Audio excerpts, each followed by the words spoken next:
ketika Allah Subhanahu wa taala menciptakan Nabi Adam alaihissalam, maka syaitan induk daripada segala syaitan nih, iblis. Dia sebenarnya awalnya baik. 1000 tahun beribadah naik langit pertama, 1000 tahun lagi naik kedua, 1000 tahun lagi naik ketiga, sampai akhirnya dia selevel dengan para malaikat di langit yang ketujuh. Saat itu kata Allah, inni ja'ilun fil ardi khalifah, aku akan menciptakan makhluk yang baru. Nama makhluk ni manusia. Kata malaikat-malaikat, ataj'alu fiha mayufsidu fiha, untuk apalah buat makhluk yang baru ya Allah?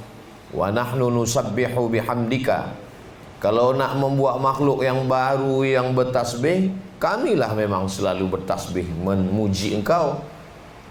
Nanti manusia ni bila buat baru, yufsidu fiha, dia buat kerosakan, wa yasfikud dima, dia berperang menumpahkan darah. Kami sentiasa memuji engkau. Allah jawab, inni a'lamu ma la ta'lam, aku tahu kamu tak tahu. Jadi jawaban dari Allah tu misteri, rahsia.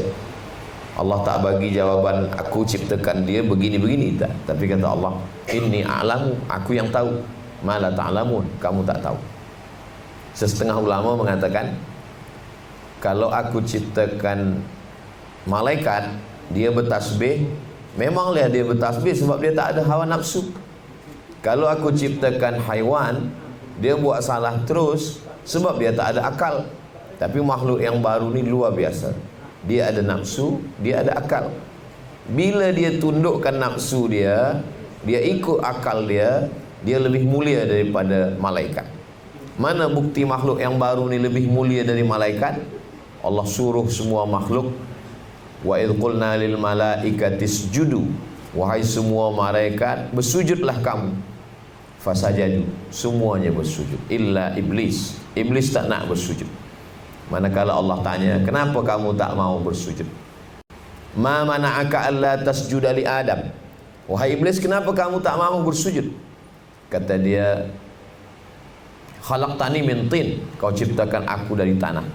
Wa khalaqtani min nar, aku kau ciptakan dari api. Wa khalaqtahu min tin, dia dari tanah.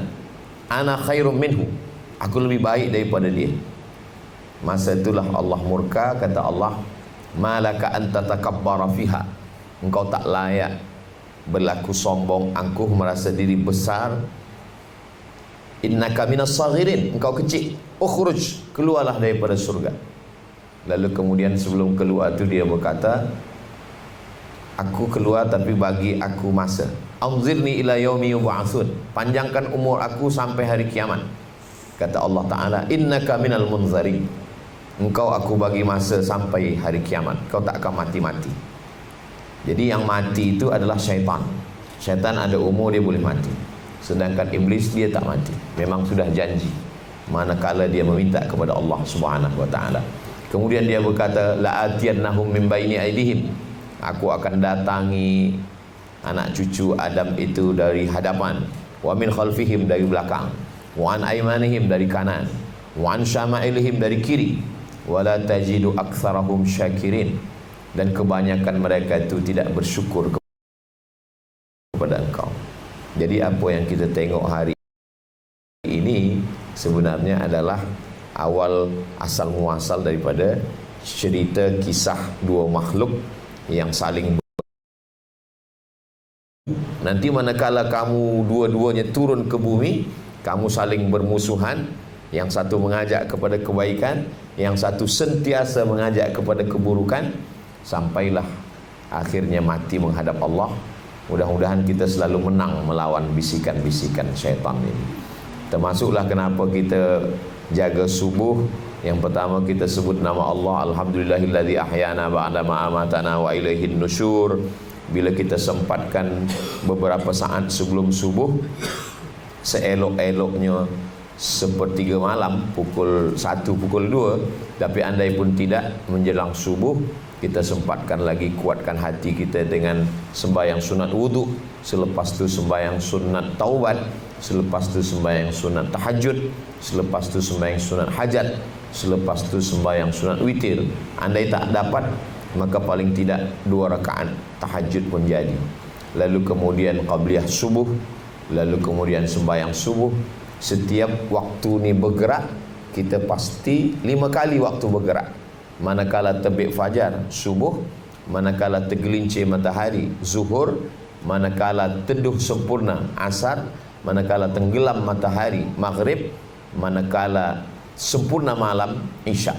Sebenarnya ada 7: subuh, zuhur, asar, maghrib, isya, duha, tahajud. Tapi Allah bagi kita keringanan. Yang 2 ni hanya sunnah sahaja, tapi sebenarnya itu untuk jaga, kuatkan hati kita semua. Dan di antara stesen-stesen ini, dari subuh ke zuhur, zuhur ke asar, asar ke maghrib, maghrib ke isya, dia ada yang disebut dengan zikir. Alladzina yadhkurunallah. Mulut menyebut, hati mengingat. Maka disebut dia khannas. Qul a'udzu birabbin nas, malikin nas, ilahin nas, min syarril waswasil khannas. Khannas maknanya bersembunyi. Macam tikus bersembunyi bila ada kucing. Bila kucing pergi, dia keluar. Bila hati kita berzikir, dia bersembunyi. Bila kita lalai, dia keluar. Maka tiap-tiap langkah ada bacaan. Kita nak masuk tandas, Allahumma inni a'udzubika minal khubuthi wal khaba'is. Manakala di dalam, kita tak boleh sebut nama Allah, tak boleh sebut bismillah, tak boleh sebut Allahu Akbar. Manakala keluar, kita katakan ghufranaka. Kenapa bila keluar kita katakan ampunkan aku? Kita tak ada buat dosa. Sebab manakala di dalam kita tak sebut Allah. Manakala kita keluar kita katakan ghufranaka, ampunkan aku ya Allah. Jadi bila kita berhenti, maka dia keluar. Bila kita berzikir, dia bersembunyi. Khannas, makhluk yang bersembunyi.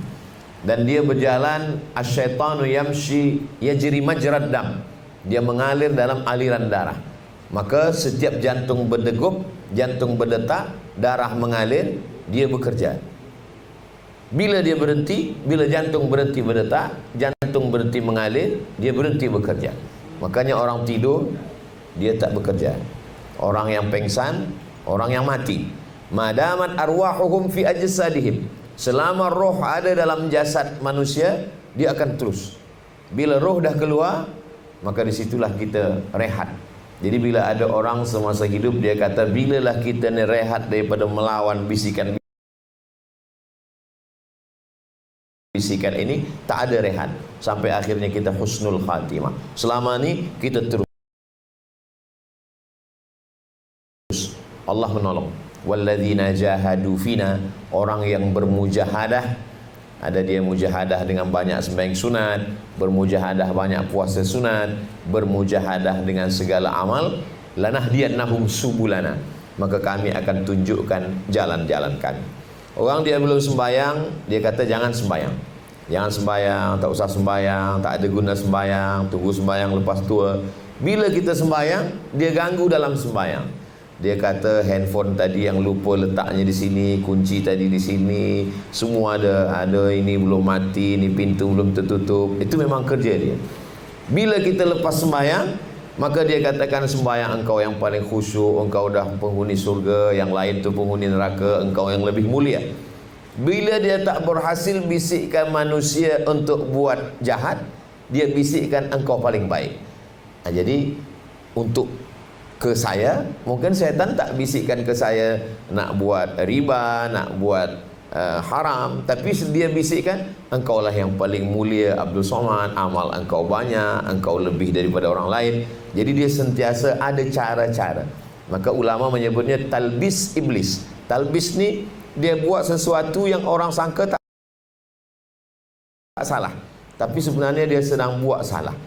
Kalau ada orang minum khamar, dia bekerja